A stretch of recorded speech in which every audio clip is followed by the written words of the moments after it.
camera, it's just a mic, so you're all good. Hello. This is pulling up, that's okay. That's fine. Yeah, that's fine. Oh my We're gosh, camera I ready love today. this makeup. Bubbles. Look like Yeah, it kind of freaked me out.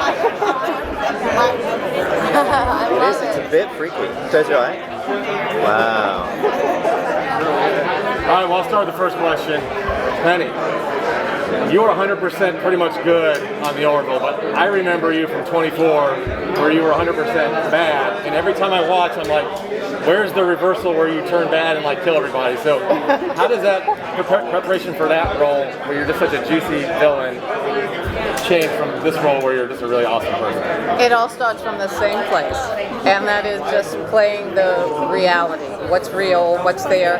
And I've been so fortunate that on both shows, the writing has just been incredible, and everything is on the page. And so when it's on the page, and you can beat it out as an actor and plot it, you can only speak truth. So 24, Penny in real life was raising a teenager, and so that's what you got colored in 24. And on the Orville, I now have a woman and I have a grandbaby. So it's like loving, and I think life catches up, but truly it's in the We're life. gonna watch this and be like, she wanted to kill me as a kid. I did. It's cool to see Charly and Isaac paired up for these roundtables, and on the show, there's been friction, but it seemed like you guys maybe were mending some fences in the most recent episode. Yeah. Is that a relationship we'll continue to explore as the series goes on, and what are your hopes for the relationship between the characters? I mean, yeah, that's definitely kind of Charly's first, like, going into this show, into this world, and working with a Kalon that she's never maybe had to work with before.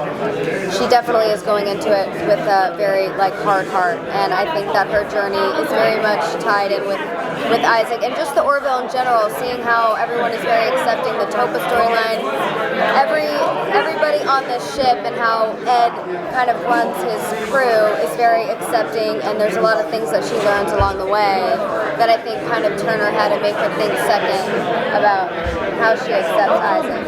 Yeah, definitely exploring the relationship more in the next couple of episodes. Yeah. I feel like actually their dynamic is at the heart of this season. Really, it's about trust, and it's about making up for some mistakes in the past, healing wounds. Yeah. When you're playing Isaac, are you like in a costume, or is it something that you kind of voice over your part? Because I don't know how you see. So I am in the costume.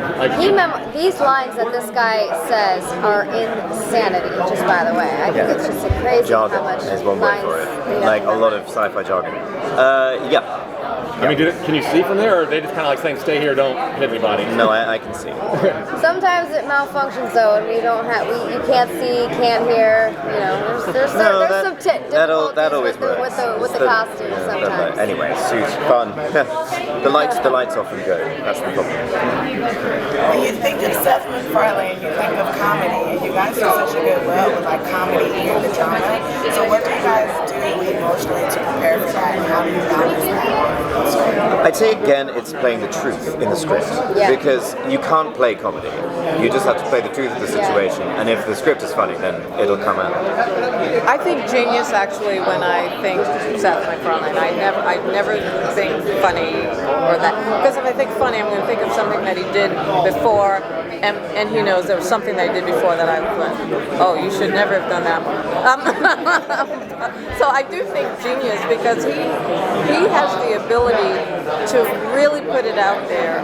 Life stories, human stories, and in our human stories, in our humanity, there are some funny moments, and then there are some raw moments that some people don't want to touch, and he's brave enough to at least touch them in script, and then give that over to us to be able to show that. So in preparation for that, again, it comes from the same place. It comes from the truth of the material.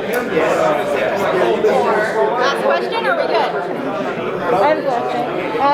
For the ladies, you guys are kind of representing the new face of sci-fi. It's always known as a boy content, but you guys are part of such a growth of women and so many great things on the show. How does that feel for you? love it because coming from the Trek world, anytime you saw a woman, she was either very bossy or she had to be the sex symbol. On the Orville, we are people who we just happen to be female, and you see us in a three-dimensional way. So I think finally you are seeing women as people. We just happen to be the female face. I mean, this is my first time in a genre kind of like this, to be honest, and it's really fun. And also, kind of having a storyline where I found out a little bit later in filming that I was in love with Amanda, and having that kind of like backstory in my head was really fun to kind of play. So I was very challenged in this whole realm, and I'm glad to represent something that, you know, maybe we haven't seen before. Thank you. Thank you guys very much. Eventually, thanks so much. Thank you.